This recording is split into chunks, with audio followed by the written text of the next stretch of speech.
श्री गणेशाय नमः। जय माँ लक्ष्मी विष्णु भगवान की जय।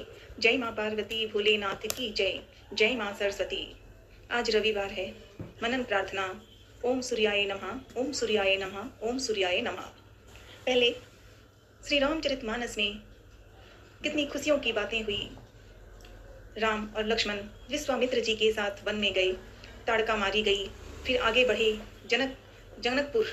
जनकपुर में पहुंचे विश्वामित्र जी के साथ राम लक्ष्मण। और वहाँ पूरी तैयारी के साथ जब कोई कुछ नहीं कर पाए तो विश्वामित्र जी ने राम को कहा कि शिव धनुष को तुम्हें जाना है, और शिव धनुष को उठाकर विवाह करने के लिए दिया था ना जनक जी ने। तो राम जी ने शिव धनुष को हिलाना तो दूर की बात है, छूने ही लगे थे कि शिव धनुष टूट गया और आनंद उत्साह का समय शुरू हो गया। राम का विवाह सीता के साथ।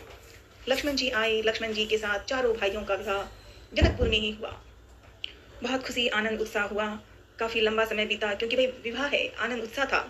वो सब करके अयोध्या को लौट के आए राजा दशरथ, चारों भाई और बहुएं। अब चारों बेटों के विवाह के बाद राजा दशरथ के मन में एक ही इच्छा बची थी, और वो ये थी कि राम का राज्याभिषेक, अब राम का राज्याभिषेक जल्दी हो जाए। दशरथ जी ने ऐसा विचार किया। सारी प्रजा राम को चाहती थी। राजा दशरथ बूढ़े हो चुके थे। उन्होंने मुनि वशिष्ठ जी को बुलाया और राम को राजा बनाने की बात कही। उसके बाद दरबार में राम को राजा बनाने की घोषणा की गई। सभा में तुमुल ध्वनि से राजा दशरथ के उस प्रस्ताव का स्वागत किया गया। चारों ओर राम की जय जयकार होने लगी।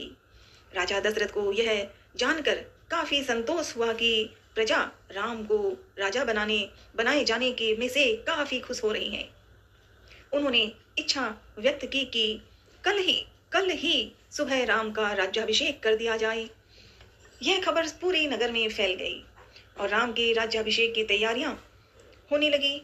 उस समय भरत और शत्रुघ्न अपने नाना के कई राज के यहाँ गए हुए थे। वे लोग जब भी वहां से वापस लौटना चाहते थे तो नाना उन्हें रोक लेते थे। भरत शत्रुघ्न को राम के राजा बनाने या राम का राज्याभिषेक कल ही हो, ये सब की सूचना उन दोनों को नहीं थी। राजा दशरथ ने इस संबंध में राम से चर्चा की। राम से बात करते हुए दशरथ जी ने कहा कि भरत वहां नहीं है, नाना के घर गए हैं, पर मैं चाहता हूं कि राज्याभिषेक का कार्यक्रम न रोका जाए। प्रजा ने तुम्हें अपना राजा चुना है, तुम राजधर्म का पालन करना, दशरथ जी ने कहा राम को।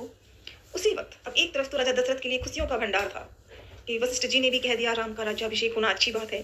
पूरी प्रजा भी साथ थी। दरबार में सभी जय जयकार करने लगे कि राम का राज्याभिषेक, राम का राज्याभिषेक। एक तरफ तो ये खुशियां थी, रात को ही बातें हो रही है कल सुबह राम का राज्याभिषेक होना है। लेकिन राम कहानी भाई राम कहानी वहां तो राम का राज्याभिषेक की तैयारी हो रही थी और वहां महल में ही केकई, दशरथ जी की 3 पत्नियां, कौशल्या, सुमित्रा, केकई बहुत बहादुर भी थी। उनकी एक प्यारी दासी थी मंथरा केकई के मुंह लगी दासी थी। केकई का हित उसके लिए सर्वोपरि था। वह बचपन से ही केकई के साथ रहती थी। वह राम के राज्याभिषेक की बात सुनकर मंथरा ने जब राम के राज्याभिषेक की बात सुनी तो वह जल भून गई। उसे राम का राज्याभिषेक केकई के विरुद्ध एक षड्यंत्र लगा।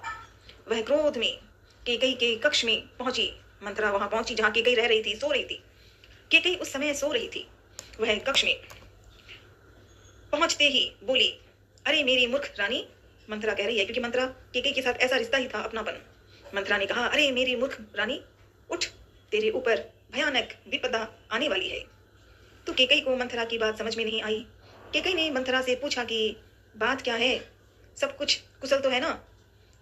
वह गुस्से में लाल होकर बोली। मंथरा बोली, कैसी कुशल, तुम्हारे सुखों का अंत होने वाला है।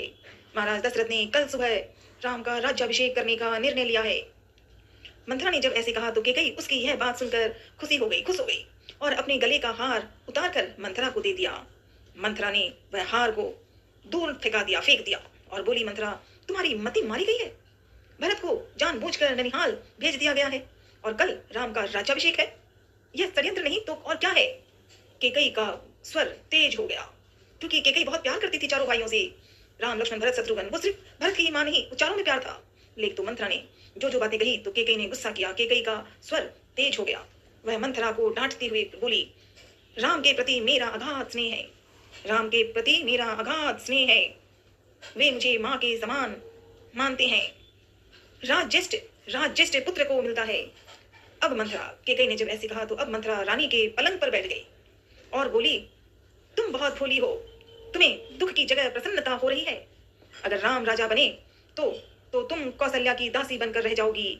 भरत राम के दास हो जाएंगे। राम के बाद अगला राजा राम का पुत्र होगा। वह केकई को समझाते हुए बोलती जा रही थी मंथरा।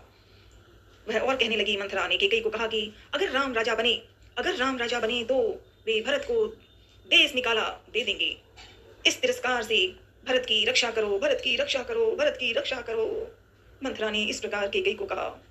कोई ऐसा उपाय करो, मंथरा और कहती है, कोई ऐसा उपाय सोचो, करो कोई उपाय कि भरत को राजगद्दी मिले और राम को वन। जब मंथरा ने ऐसे कहा तब अब केकई पर मंथरा की बातों का असर होने लगा। उसका सिर चकरा गया, आंखों में आंसू आ गए, उसे प्रसन्नता की जगह क्रोध आने लगा। वह घबराकर मंथरा से बोली, तुम ही बताओ कि मैं क्या करूं। मंथरा ने केकई को महाराज दशरथ से मिले 2 वरदानों की बात याद दिलाई। उसने बताया कि एक वरदान में भरत को राजगद्दी और दूसरे वरदान में राम को 14 वर्षों का वनवास मांग लो। मंथरा ने कहा केकई को। अब केकई को मंथरा की बात अच्छी लगने लगी। अच्छी लगने लगी। केकई गुस्से में आकर को भवन में चली गई। महाराज दशरथ को रानियों की याद आई, क्योंकि वो तो व्यस्त में बिजी थे दशरथ जी। अभी विचार किया दशरथ जी ने। वे तुरंत मन में विचार करने लगे कि अरे मैंने तो रानियों को कहा ही नहीं, चलता हूँ कहता हूँ। वे तुरंत रनिवास में पहुंचे। सबसे पहले वे केकई के कक्ष की ओर ही गए, किंतु केकई अपने कक्ष में नहीं थी। प्रतिहारी से पता चला कि केकई कोप भवन में है, नाराजगी में। यह सुनकर महाराज दशरथ को चिंता होने लगी। वे तुरंत कोप भवन में पहुंचे। वहां का दृश्य देखकर वे हैरान रह गए।